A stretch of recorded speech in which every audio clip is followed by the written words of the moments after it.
जय गुरु जी संगत जी। मेरे प्यारे पिता परमेश्वर गुरु पाके चरणों में कोटि कोटि प्रणाम। जिन्होंने गुरु जी के इस ब्लेस चैनल को सब्सक्राइब नहीं किया वो प्लीज़ सब्सक्राइब कर लें और बेल आइकन को प्रेस कर लें ताकि आपको लेटेस्ट अपलोडेड वीडियो की जानकारी मिल सके और गुरु जी जो मैसेज या ब्लेसिंग आप तक पहुंचाना चाहते हैं वो बिना रुकावट पहुंच सके। ओम नमः शिवाय, शिव जी सदा सहाय। ओम नमः शिवाय, गुरु जी सदा सहाय। जय गुरुपा, अनंतम अनंतम शुक्राना मेरे गुरुपा। इसी के साथ आज के सत्संग की शुरुआत करेंगे। ये सत्संग गुरु जी की प्यारी ब्लेस्ड संगत द्वारा व्हाट्सएप पर ऑडियो फॉर्म में प्राप्त सत्संग है और संगत जी के मोबाइल नंबर के लास्ट 4 डिजिट हैं 2255। जय गुरु जी, शुक्राना गुरु जी। ओम नमः शिवाय, शिव जी सदा सहाय। ओम नमः शिवाय, गुरु जी सदा सहाय। संगत जी, मैं आज अपना एक शुक्राना सत्संग शेयर करना चाहती हूँ। एक क्या, मेरे तो बहुत सारे शुक्राने सत्संग हैं जो कि मैं काफ़ी टाइम से हो गया, 8-10 दिन हो गए। अभी कुछ ऐसा मुझे टाइम ऐसा नहीं मिल पा रहा था कि मैं एक एकांत में बैठ के कनेक्टिविटी करके और उसके बाद फिर अपना रिकॉर्डिंग करूं। तो शुक्राना सत्संग मेरा ये है कि गुरुजी ने कहा था कि तुम्हारा जो धनतेरस है वो मैं बहुत सारे सरप्राइज़ दे के बहुत बेस्ट डे बनाऊंगा। तो यही चीज़ कल हुई। कल मॉर्निंग में क्या हुआ कि हमारे पहले का कोई एक पेंडिंग मैटर था जिसमें कि थोड़ा पैसे का लेन देन था। तो वो जो पर्सन है वो काफ़ी मतलब टॉर्चर और बदतमीजी पे उतर आए थे कि जैसे होता ना परेशान करने वाली बात, वो वाली बात। तो हम लोग काफ़ी टाइम से सोच रहे थे कि ये तो एक हरासमेंट हो जाती है कि ठीक है, अगर किसी ने अगर पेमेंट लेनी भी है तो उसका भी एक तरीका होता है लेने का। तो क्या हुआ कि परसों रात को उन्होंने कॉल पे काफ़ी मतलब कि लैंग्वेज गलत यूज़ की और उन्होंने घर के जो हमारे बड़े हैं, मदर फादर, उनको तक बहुत बुरी बुरी बातें बोली। तो लास्ट में फिर हमने यही डिसाइड किया कि बातों से तो ये लोग मान नहीं रहे हैं, तो ऐसा करते हैं कि कल थोड़ा सा उनकी रिपोर्ट लिखवानी पड़ेगी, क्योंकि जब बात लिमिट से ऊपर चले जाती है तो फिर वहाँ पे कुछ ना कुछ एक्शन लेना ज़रूरी हो जाता है। तो कल मॉर्निंग में धनतेरस वाले दिन यही सोचा था कि सब अच्छा होगा, मार्केट जाऊँगी मैं। गुरुजी ने मुझे मैसेज भेजा था कि मेरे लिए भोग लगाने के लिए जो बर्तन हैं वो लेकर आना आज धनतेरस वाले दिन। तो चलो कोई बात नहीं, ये भी गुरुजी की मर्ज़ी रही होगी जो भी हुआ। तो मॉर्निंग में हम लोग गए, रिपोर्ट लिखवाई। तो वहाँ पे जो इंचार्ज सर हैं उन्होंने दूसरी पार्टी को भी बुलाया और हमें भी बुलाया, आमने सामने करके जो भी बात हुई। तो लास्ट में जो डिसीज़न था वो हमारे ही फेवर में गया। तो इसके लिए बहुत बहुत शुक्राना गुरुजी। गुरुजी ने पहले ही बोला था कि जो भी मंगलवार को तेरे रास्ते में रुकावटें आएंगी, अमंगल काम जो भी होने वाले हैं वो मैं होने नहीं दूंगा, सब कुछ ठीक करूंगा। और सरप्राइज्ड बात ये है कि जब हम गए थे वहाँ ऑफिस में, तो वहाँ पे मुझे एक्चुअली पता नहीं क्यों ऐसा लगता है कि एक तितली है जो गुरुजी के रूप में मुझे हमेशा मेरे साथ रहती है। वो है डार्क येलो कलर की है, जो मैं देखते ही पहचान जाती हूँ कि ये वही तितली है। तो मुझे वहाँ पे ऑफिस में भी वो तितली दिखी, तो मैंने अपने हस्बैंड को बोला कि देखो गुरुजी यहाँ पे हमारे साथ भी आ गए। और अभी कुछ दिन पहले ही मुझे एक सडन इनविटेशन मिला गुरुजी के सत्संग का। तो मैं वहाँ पे गई तो वहाँ पे पूरे रास्ते जहाँ पे भी थोड़ी सी एक्टिवा रुक रही, मैं इधर उधर देख रही हूँ, ध्यान पड़ रहा तो मुझे वही तितली दिख रही। तो गुरुजी बस ये है कि साथ साथ गए हैं, मुझे साथ साथ घर वापस लेकर आए हैं, तो उसके लिए बहुत बहुत शुक्राना गुरुजी। गुरुजी ने काफ़ी हमें दुख कष्ट हमारे काटे हैं। 3-4 दिन पहले की बात है कि मेरा बेटा स्कूल से आ रहा था और आते हुए उसका ऑटो पूरा ही पलट गया। वो सिर्फ अकेला ऑटो में बैठा था। तो उसने बताया कि घर आके बताया कि मम्मा ऐसी ऐसी बात हो गई और बस मैंने छलांग लगा दी और ऑटो वाले अंकल गिर गए और मुझ पे थोड़ी सी खरोंची आई है पैर में। तो उस दिन का मैं सत्संग सुनाती हूँ आपको। मॉर्निंग के टाइम पे बेटा अपना रेडी होके बैठ गया, तो मैंने उसे, और दिन मैंने कभी ऐसा नहीं बोला, बट उस दिन मैंने उसे बोला कि आप बेटा ऐसा करो, गुरुजी का जो ब्रेसलेट है वो पहन के जाया करो स्कूल में। तो वो भी बहुत खुश हो के पहन के गया।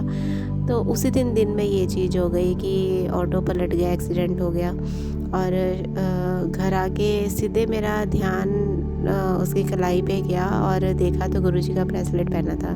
तो मैंने बोला कि देखा बेटा, आप आज ब्रेसलेट पहन के गए थे तो ये गुरुजी ने आपको बचाया। तो वो बोल रहा है मम्मा सच्ची?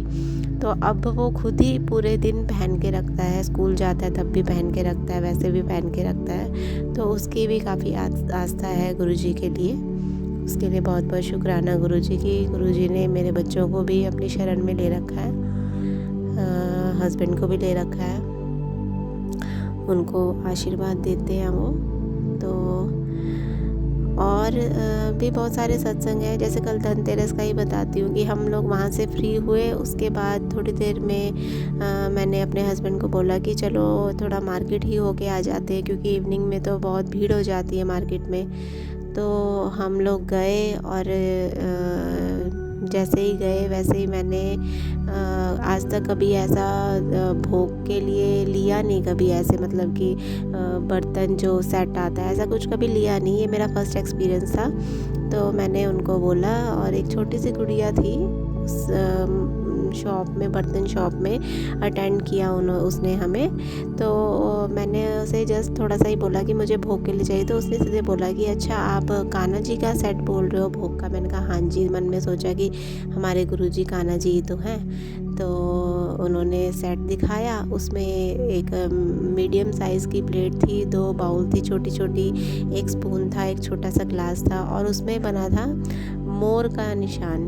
तो मेरे हस्बैंड बोलने लगे देख ले, अब मोर भी मिल गया तुझे, गुरुजी ने दे दिए दर्शन, चल अब इसको ही फाइनल करते हैं। तो मैंने फिर उसे फाइनल किया और एक मैंने बर्तन स्टैंड लिया जो मैं 2-3 महीने से सोच रही थी लूँ, बट वो फाइनली कल ले लिया। उसके बाद हम आगे मार्केट में गए तो गुरुजी ने हमें थोड़ा सा पिला भी दिया, डोसा खा लिया हमने। घर आके मैं 1-2 घंटे सो भी गई। इवनिंग में फिर गुरुजी के लिए मैं डोसा लेकर आई थी घर, और उस न्यू सेट में मैंने सबसे पहले गुरुजी को डोसा का सारा जो मटेरियल आता है, चटनी और सब्जी, वो सब मैंने भोग लगाया। तो बहुत खुशी हुई अंदर से कि हाँ, गुरुजी को ये बोला मैंने मन में कि गुरुजी देखो आपके लिए डोसा लेकर आया कि आपको पसंद है ये। और फिर मैंने भोग लगाया। तो मतलब ऑल ओवर अगर मैं देखूँ तो कल का दिन मेरे लिए बहुत अच्छा निकला। इसके लिए बहुत बहुत शुक्राना गुरुजी। जैसा आपने बोला था वैसा ही हुआ। बाकी गुरुजी मन की बात बहुत जल्दी सुन लेते हैं। जब मैं संगत में नई जुड़ी थी तो यही था कि मैंने कभी सत्संग देखा नहीं था घरों में, जैसे गुरुजी का होता है कैसे होता है। फिर मुझे लास्ट मंथ भी 2 इनविटेशन मिले, उसके बाद इस मंथ भी मुझे एक इनविटेशन मिल गया। वो थोड़ा सा हमारे एरिया से थोड़ा सा दूर था, उनके घर में काफ़ी अच्छा मतलब उन्होंने कर रखा था अरेंजमेंट, तो वहाँ पे भी बहुत अच्छा लगा मुझे। और अब देखो क्या पता क्या पता क्या जाएंगे हम फैमिली के साथ। लास्ट टाइम जब मैं बड़े मंदिर गई थी तो मैं अकेली गई थी अपनी गुड़िया के साथ। तब तक मेरे हस्बैंड नहीं जुड़े थे, गुरुजी के साथ कनेक्शन नहीं हुआ था उनका। गुरुजी के साथ क्या नहीं हुआ, गुरुजी ने उनको कनेक्टेड नहीं किया था तब तक खुद से। अब ब्लेसिंग्स मिल गई हैं उनको, तो इस बार मैंने पूछा कि यहाँ से बस जा रही है तो क्या आप चलोगे, तो वो रेडी हो गए। तो मैंने अपनी, मेरे बेटे की और हस्बैंड की सीट बुक करवा दी है। तो इस बार गुरुजी के दर्शन हम विद फैमिली करेंगे। गुरुजी ने बोला था कि अगली बार बुलाऊंगा तो परिवार के साथ बुलाऊंगा। इस चीज़ के लिए भी बहुत बहुत शुक्राना करती हूँ मैं गुरुजी का। गुरुजी दिल की बात इतनी जल्दी सुन लेते हैं कि बस मन में आई बात और वो बात हो गई। तो कहते ना गुरुजी ऐश करावांगा, ऐश कर, तो बस ये समझ लो कि गुरुजी के साथ जुड़े हैं तो अब ऐश ही ऐश है। उसके लिए बहुत बहुत शुक्राना गुरुजी का। जो चीज़ें कभी सोची भी नहीं थी कि ऐसा भी मेरी लाइफ में टर्न आएगा, मैं ये सब चीज़ें भी करूँगी। मैं इतनी भक्ति भाव वाली नहीं हूँ, मन में तो भगवान के लिए बहुत आस्था है, लेकिन कभी कुछ किया नहीं ऐसा कि मतलब मंदिर में ही चाहे कि थोड़ी देर बैठ जाऊँ, या पता नहीं क्यों ऐसा रहा नहीं। बट अब चलो प्रॉपर गुरुजी से मैंने अरदास की थी कि गुरुजी थोड़ा सा मन मेरा टिकाओ, जिससे मैं मंदिर में भी थोड़ी देर बैठूं, ध्यान लगाऊं। तो अब ये है कि गुरुजी ने सेवा दे दी है मुझे, अपने सेवा पे लगा दिया कि सुबह शाम का पूजा भी कर लेती हूँ और भोग भी लगा देती हूँ। जो जो चीज़ें भी हैं, चाय प्रसाद का कुछ भी चीज़ हो तो अच्छा लगता है, मन को बहुत सुकून मिलता है, शांति मिलती है। लगता है कि हाँ अब मैं अपनी लाइफ जी रही हूँ, अब लग रहा है कुछ कि कुछ कर रही हूँ मैं अपनी लाइफ में। बाकी तो चलो चल ही रहा है। और सत्संग की मैं बात बताती हूँ। जो अभी कुछ दिन पहले ही मुझे इनविटेशन मिला था, तो वहाँ पे जो अरेंजमेंट थी वो सेवादारों के उनके थ्रू स्पेशली की जा रही थी। मतलब जो फैमिली मेम्बर्स थे वो तो सत्संग में बैठे थे, बट जो वहाँ सेवा थी जैसे जल प्रसाद देने की, चाय प्रसाद, लंगर प्रसाद, तो इस चीज़ के लिए सेवादार थे। जो भी कम्युनिटी बनी हुई है तो उनके मेंबर्स थे। तो मैंने मन में सोचा कि ये लोग कितने लकी हैं जो इनको सेवा का मौका मिल रहा है। बस इतना बोलने की देर है कि गुरुजी ने मेरी बात सुन ली। और सत्संग जैसे ही हुआ, आरती हुई, उसके बाद लंगर बंटना था। तो बस मैं और जो आंटी मुझे अपने साथ लेकर गए थे, इनविटेशन जिनके थ्रू मुझे मिला था, तो हम जैसे ही बाहर गए वैसे ही लंगर वहाँ पे थाली बंटनी शुरू हो गई और हमें सेवा मिल गई कि जो थाली है वो पास करवानी थी अंदर। तो मैं लाइन में खड़ी हो गई, वो आंटी जी मेरे साथ, और जो सेवादार दो थे वो, मतलब उनके साथ हमें भी सेवा का मौका मिल गया। तो मैं अपने आप को बहुत लकी मानती हूँ कि गुरुजी ने मुझे अपने इस सेवा का मौका दिया। इसके लिए भी बहुत बहुत शुक्राना गुरुजी। बाकी गुरुजी बोल रहे हैं कि दिवाली में और टाइम, जितनी दिवाली निकली हैं उससे ये दिवाली बहुत मेरे लिए अच्छी और बेस्ट दिवाली रहेगी। तो गुरुजी साथ है तो अब तो सब चीज़ ही बेस्ट है। बाकी कल है दिवाली, तो सभी को दिवाली की बहुत बहुत शुभकामनाएं। और गुरुजी पे तो पूरा भरोसा है ही है कि जो होगा बहुत अच्छा होगा। इसी के साथ मैं अपना शुक्राना सत्संग यहीं पर ही समाप्त करके आगे के सत्संग की तैयारी करती हूँ गुरुजी के मंत्र जाप के साथ। ओम नमः शिवाय, शिवजी सदा सहाय। ओम नमः शिवाय, गुरुजी सदा सहाय। जय गुरुजी, शुक्राना गुरुजी। संगत जी, आप लोग चाहें तो आप भी अपने साथ हुए सत्संग हमें व्हाट्सएप या ईमेल के थ्रू लिखकर या ऑडियो रिकॉर्ड करके भेज सकते हैं। इस सत्संग को यहीं विराम देते हुए अगले सत्संग की तैयारी करेंगे संगत जी। ओम नमः शिवाय, शिव जी सदा सहाय। ओम नमः शिवाय, गुरु जी सदा सहाय। जय गुरु जी। अनंतम अनंतम शुक्राना मेरे गुरु का।